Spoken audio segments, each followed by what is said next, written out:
There's a brand new patch for PUBG update 24.121, which comes out, its own test server now today, comes to live server next week on PC, which will be the 13th or 14th, and then it goes to console on the 21st, as it would be 21. So that's going to be update 24.1, which is actually, it's a pretty big change. We just had the update that added revives to PUBG, which was a big thing. Now PUBG is taking the approach of tactical gear and revamping it in a way that basically allows you to choose what class of a character you're going to be for each match. And of course, there's also a brand new survivor pass. So let's go over all that stuff. Alexa, pause. So, okay, let's go ahead and jump in. So this is the patch notes for update 24.1. Yeah, I don't know how I feel about it yet. I'll just say that because I've seen like some of the tidbits on Twitter, but let's go ahead and let's roll through them. So I have dark mode turned on, by the way, so it doesn't blind everyone. So if you're asking or wondering, why is your screen so dark? That's why. All right, first of all, comes to PC June 13th, June 14th. Console June 21st, 21 to 22nd, depending on which time zone and stuff you're in.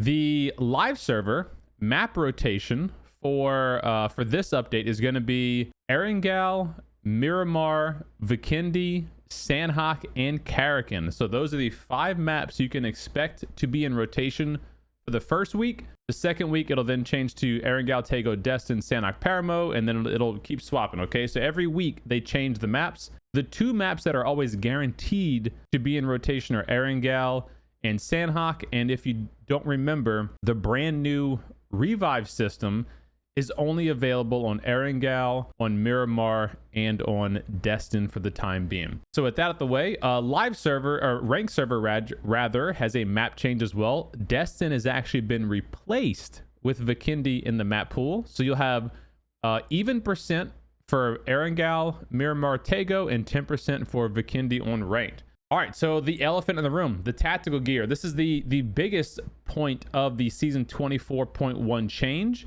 And basically, PUBG is adding classes to the game. So just to give you a little background, if you're new to PUBG or you don't remember how it used to work, tactical gear, these items here, like a drone, the EMT gear, the blue chip detector, which is basically the heartbeat sensor, all those items were available as world spawn items, and they would spawn in the world, and you could pick one up to replace one of your primary weapon slots, and you could use it for a number of different things. Because you had to replace a primary weapon slot, a lot of them went unused. So what PUBG is now doing is creating an entire separate slot, which you can see down here in the number 6 key selector slot, and it'll live there for the entire game, so you don't have to sacrifice a weapon to pick one up. However, the big change here is that everybody will start the game with a tactical gear carrier. That's this guy in the top left of my screen here, your inventory item. This tactical gear carrier can be opened up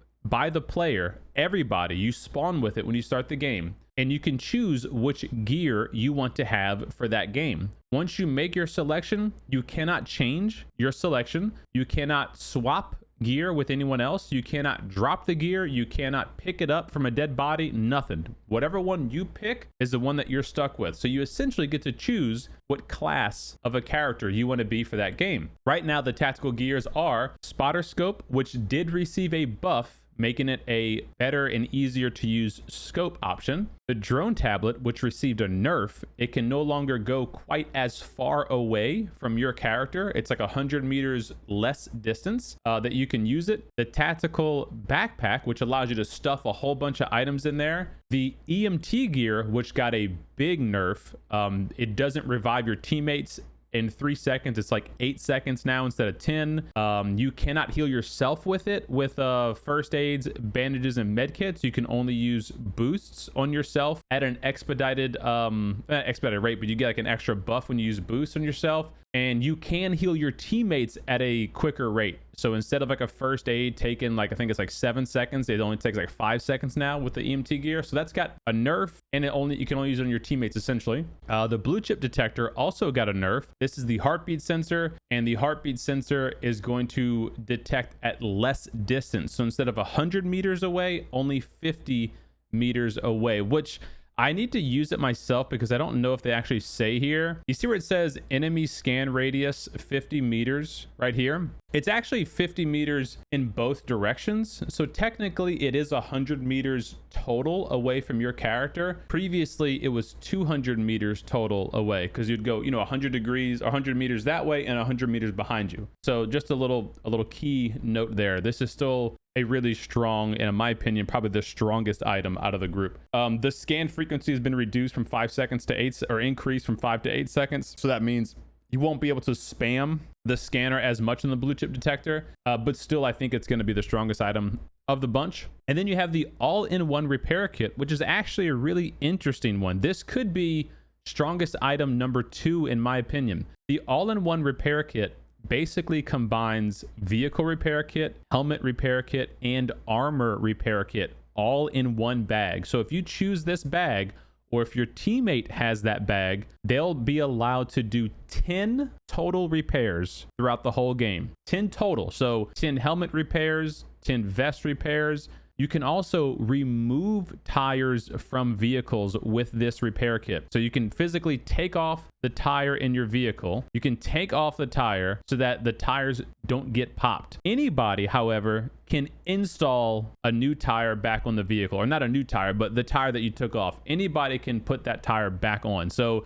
you pull up to a compound, the teammate that has the repair kit can pop off all 4 of your tires, throw them in the trunk of the vehicle, or just leave them, around. And then when you guys are ready to go, anybody can get in there and put the tires back on. So it's an interesting mechanic that they've added to basically, make your vehicle not become completely useless when someone shoots it twice in the tires. And again, same thing on the helmets and the armor repair kits and that kind of stuff. So yeah, that's going to be a really, really strong item. Because if you don't know, being able to repair your helmet or vest late game is very strong, especially if you have level 3 gear. It essentially allows you to keep your level 3 gear almost indefinitely because, your vest gets cracked, but you still wear it, you can repair it. Your helmet, if it pops off, it's gone, but as long as you repair it before it goes down to 0 HP, you can essentially keep your level 3 helmet forever with the 10 uses out of that guy. So that's in a nutshell the tactical gear changes. Of course, I'm going to do some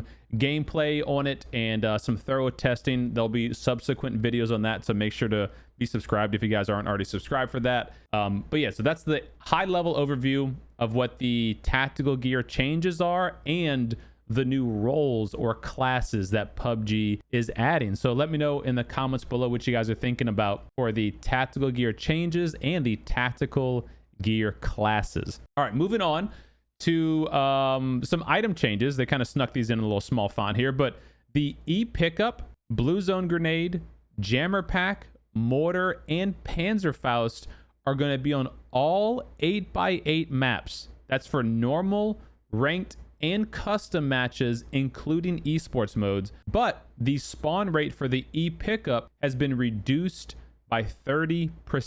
So you'll see less of the big parachute redeploy pickup items, but on all 8x8 maps, all of these items will be available. Oh, and I forgot to mention, sorry, this was a big oversight. The jammer backpack, the level 2 jammer backpack, that will completely hide you from the blue chip detector tablet. So if an enemy chooses to use that blue chip detector tablet as their tactical gear, as long as you pick up and hold a jammer backpack on your body, you will be unable to be detected by their blue chip. So basically think of it as a UAV and a UAV jammer on Call of Duty. It's that kind of combo. Okay, all right, moving on. Vikendi is seeing actually some really good changes to the terrain of Vikendi rather. So you're basically going to have more divots, more hills, more cover to play on Vikendi, which did historically have a lot of open areas, open spaces that you may have had to cover. So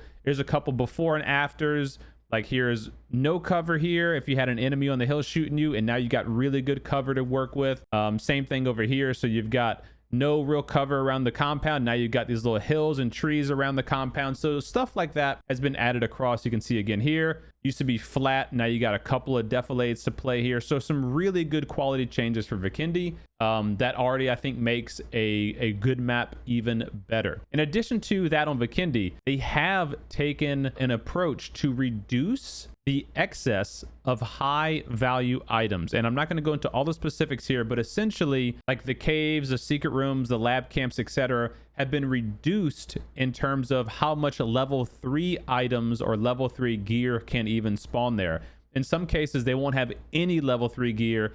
It'll just be an extra area where you can go to get certain, you get your just random guns and attachments and that kind of stuff. So I think that's a really good change, because Vikendi was known to be like this kind of level 3 spam fest. So this change, I think, is a very positive one. It helps Vikendi be a bit more on a neutral playing field, if you will. And then with the terrain changes, that's really going to help those mid to late game fights when you have to approach it tactically. So really good stuff so far there. Vehicle spawn changes on Vikendi was lower to other maps, so we've amplified vehicle spawn spots. Oh, that's good. Okay. And adjusted existing spawned locations. So good. So even more vehicles. Awesome. Blizzard zone on Vikendi has been buffed. The increased zone by the duration of the zone has been increased by 70%. Holy cow. So they almost doubled how long the blizzard zone will last. The number of blizzard zones is increased. The distance between the snowstorms has decreased, so they could be closer together. And the phases when the blizzard zone occurred during the match have been adjusted, which we don't know exactly what that means in terms of what phases they will show up in now, but you just expect to see them more often, more frequently. Now, this is an interesting one. The cable car was apparently, a lot of people complained the cable car was sluggish, like that it moves slow, which I never really felt that, but now it's been increased with 80% speed. So they almost doubled the speed of the cable car. And if you remember, it's already incredibly difficult to hit a moving shot on the cable car. I have one of my longest ever snipes. It was almost 1,000 meters from a cable car. Now that it's almost double the speed, it's going to be like damn near impossible to hit somebody off of a cable car because of how much of the bullet travel time and then the bullet velocity change, because your cable car is moving and the bullet goes the opposite way. That's going to be a really hard to hit shot now. Sadly, the comeback BR is staying on Vikendi and Tego for the time being. On Vikendi, is it all maps or just Vikendi? Hold on. Comeback BR. It actually doesn't say Vikendi specifically, but I think this is only for Vikendi.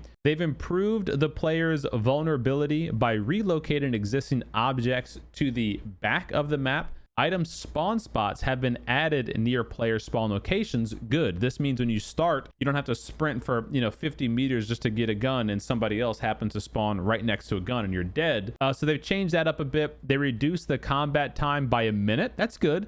That speeds up the comeback BR fight phase. The play area restriction time has been adjusted. Okay, it's good. Multi drops will descend earlier, so more opportunities for more loot to prevent the decreasing survival rate as the number of participants increases during the later phases of comeback BR. So to help more people not die during the later phases of comeback BR, each size of the final play area for each phase has been adjusted. Does that mean the playable area of the comeback BR is going to be changing during later phases of the game? That's interesting. The UI notifications for comeback BR have improved. Okay. Crowbar interaction, they increase the spawn rate of the cabinets. Okay, those little red cabinets that you need a crowbar for, there'll be more of those across the map. A storage unit specifically designed for crowbars has been added to garages. Oh, cool. Okay. This storage unit has a high probability of containing a crowbar. Oh, all right. So if you don't know, garages are attached to the actual crowbar room. So this might actually be an easy way to get a crowbar. As you go to the crowbar room, the attached garage might have a storage unit in there. And then in that storage unit, it could have a crowbar so that you could get into the crowbar room. All right, cool. They've also diminished the appearance rate of the secret room security keys. However, we've increased the spawn rate for items such as healing and throwables. Okay, cool. They reduced the sound of wind turbines by 40%. Good. Minimap has been updated. Okay. Rank 24. They have some new rewards, parachute rewards, blah blah blah. Cool. Okay, nothing there. All right, so the next is the Survivor Pass Splash Royale. Let me take a second and catch up with chat, just see how you guys have been feeling with the changes.